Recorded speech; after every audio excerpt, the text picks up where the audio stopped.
Selamat pagi para netizen dimanapun kita berada, salam inspirasi bagi kita semua. Ya, menarik juga ternyata Mahfud MD akui proyek Menara BTS Kominfo arahan Jokowi, tapi Presiden wanti-wanti jangan korupsi. Di satu sisi seperti itu begitu kan?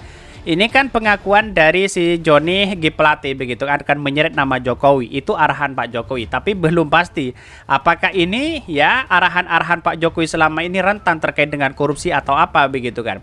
Tetapi nyanyian si Johnny G. Plate kita tunjukkan saja begitu. Siapa nama-nama yang kemudian terseret di situ begitu kan. Kita buktikan saja bahwa ya yang namanya hukum itu adalah ya tumpul ke bawah tajam ke atas ya, semoga tidak aja begitu kan. Kita harus periksa semua siapa yang melibatkan itu begitu kan, dan siapa nama-nama yang terlibat di dalamnya. Tetapi mari kita baca terlebih dahulu komentar-komentar netizen seperti ini. Ini komentar-komentar netizen. Mahfud MD akui proyek Menara BTS Kominfo arahan Jokowi, tapi Presiden wanti-wanti jangan korupsi ya. Bahkan ya saya juga mewanti-wanti Pak, untuk semua apapun jangan korupsi. Alhasil gimana korupsi yang ada ya. Mungkinlah bikin peraturan yang bikin para koruptor kapok, lebih tegas. Kalau begini terus kapan maunya Indonesia, mau maju Indonesianya? Ingat ya, korupsi besar itu para pejabat yang pangkatnya tinggi, yang punya kekuasaan. Betul begitu kan? Pak Surya Paloh mengatakan silakan ya cek yang lain begitu kan, biar ada kementerian-kementerian yang lain yang kemudian terlibat di situ begitu. Nah, pernyataan Profesor Mahfud MD ini juga benar begitu kan. Kalau si Johnny memang mau memperkaya diri ya, tegasnya begitu ya. Bahkan kalau Pak Mahfud ya berbicara yaitu percaya. Setuju Prof Mahfud ya, tapi itu yang terlibat mohon diproses semua, termasuk yang kembalikan uang kemarin. Jangan ada tebang pilih. Harus saja ada terobosan agar tidak ada lagi korupsi. Sudah saatnya ya perampasan dan pemiskinan hukuman yang berat, mati bagi koruptor. Kemarin disebutkan siapa yang mengembalikan uang 27 miliar di situ begitu. Untung ditemukan. Bagaimana kalau tidak terbongkar di situ begitu kan? Uang 27 miliar ludes begitu kan ya. Ya paling ya dihukum di situ, paling mengembalikan uang berapa miliar di situ begitu. Kita buktikan saja nanti begitu kan. Karena pada akhirnya kalau hukum di Kejagung itu sudah memastikan independen, benar-benar independen, kita buktikan kepada masyarakat agar lembaga itu, agar institusi itu agar dipercaya juga begitu kan ya. Tidak hanya bobroknya seperti KPK hari ini begitu kan, sepekan saja begitu kan, sudah banyak yang kemudian berita-berita yang muncul, ada asusila, ada pungli, terus ada korupsi di dalamnya. Bagaimana untuk menegak hukum selama ini kalau di dalamnya sebuah amburadul seperti itu begitu kan. Bahkan ya seperti bisa ngomong yang setinggi langit, giliran udah bahas mukidi jadi melempem. Gue heran ya, fungsi presiden sebagai penguasa kementerian itu apa? Lah ini 8 triliun. Memangnya ya rapat kayak begini itu presiden melakukan apa? Apakah presiden tidak paham kerja menterinya? Apa presiden tahu cuma pilih ya pecat menterinya? Presiden bisa kerja enggak? Ini pernyataan dari pertanyaan dari netizen begitu kan, menyatakan seperti itu begitu. Jadi menurut saya pribadi siapapun terlibat di dalamnya seret di situ begitu nama-namanya begitu kan. Walaupun ada arahan dari Pak Jokowi periksa aja begitu kan, biar tidak menjadi spekulasi begitu. Periksa dalam artian sebagai saksi bagaimana proyek ini ya yang kita lakukan ini seperti apa begitu kan. Biar tahu masyarakat begitu kan. Selama Pak Jokowi tidak menjadi saksi di situ begitu kan, ini sampai kapanpun menjadi bola liar di situ begitu. Dianggap bahwa hukum ini adalah tumpul ke bawah tajam ke bawah tumpul ke atas begitu kan. Maka sangat disayangkan kalau memang Pak Jokowi nanti kalau menjadi saksi di situ kan enak begitu kan. Siapa yang terlibat di situ, terus kemudian arahannya dulu gimana dan sebagainya begitu kan. Kan lumayan di situ begitu kan, mencari titik temu begitu kan. Tetapi mari kita baca terlebih dahulu beritanya seperti ini. Ini beritanya, Mahfud MD akui proyek Menara BTS Kominfo arahan Jokowi, tapi Presiden wanti-wanti jangan korupsi ya. Ini dikutip dari Kompas TV. Bahkan Menteri Koordinator Bidang Politik Hukum dan Keamanan Menko Polhukam Mahfud MD akan bicara ketika nama Presiden Joko Widodo atau diseret dalam nota keberatan dan eksepsi ya terdakwa Menteri Komunikasi dan Informatika atau Kominfo nonaktif ya Johnny G. Plate. Bahkan Mahfud mengakui bahwa proyek pengadaan Menara BTS 4G memang merupakan arahan dari Presiden Jokowi dalam beberapa kali lipat ya.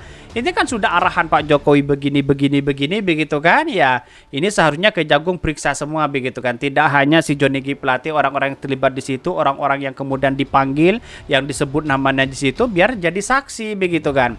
Bahkan namun demikian itu arahan dari presiden ya, dari menteri-menteri agar dapat mengakselerasi ya digitalisasi pemerintah. Bahkan Mahfud MD mengaku juga hadir dalam rapat terbatas dan inten kabinet ketika Presiden Jokowi memberikan arahan mengenai proyek BTS Kominfo tersebut. Bahkan ya, tetapi itu arahan kebijakan yang menjadi bagian dari arahan umum untuk digitalisasi pemerintah. Bahkan ya, kata Mahfud dalam keterangan resminya yang dikutip dari Kompas ID. Bahkan Presiden Jokowi menggariskan percepatan pemerintah berbasis elektronik ya, government ya. Bahkan ya juga mengeluarkan proses ya Perpres ya.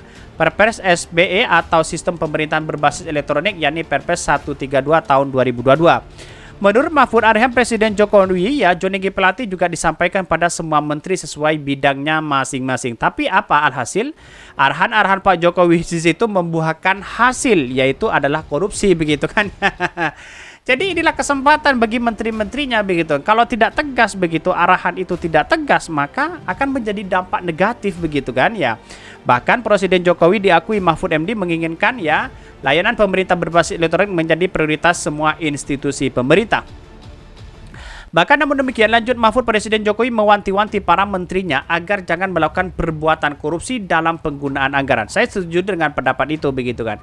Karena yang namanya korupsi itu adalah musuh kita bersama, siapapun orangnya begitu. Bahkan yang jelas Presiden mengarahkan agar digitalisasi pemerintah diakselerasi, tetapi beliau ya selalu mewanti-wanti agar jangan korupsi dalam penggunaan anggaran tersebut.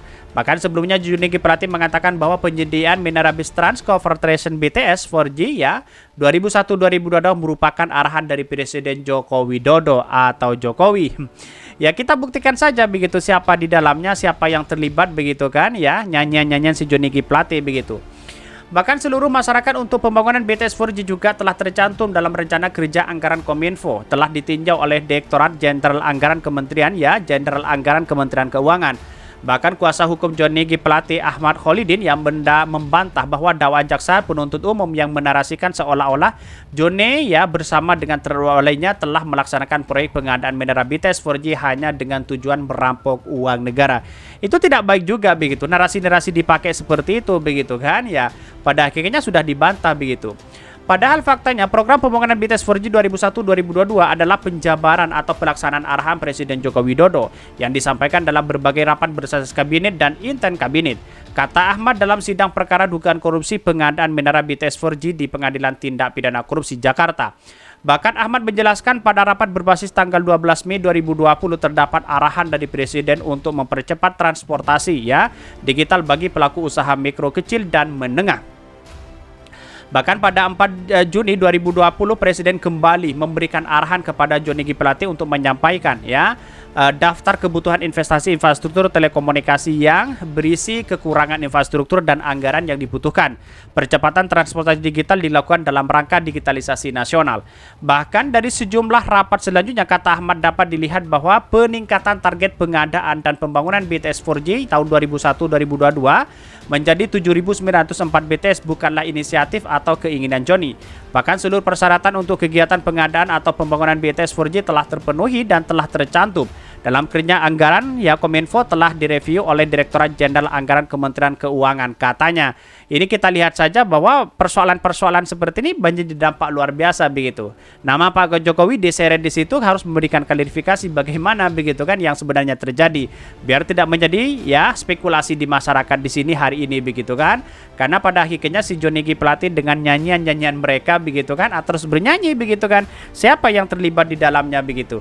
Kalau hanya ada yang menerima 27 miliar, katanya sudah dikembalikan di situ. Ada yang menerima 40 miliar dan sebagainya. Totalnya ini triliunan, bayangkan 8 triliun begitu kan. Siapa lagi mereka yang kemudian disebut oleh Johnny G. Plate? Tunggu saja nanti di pengadilan selanjutnya begitu ya.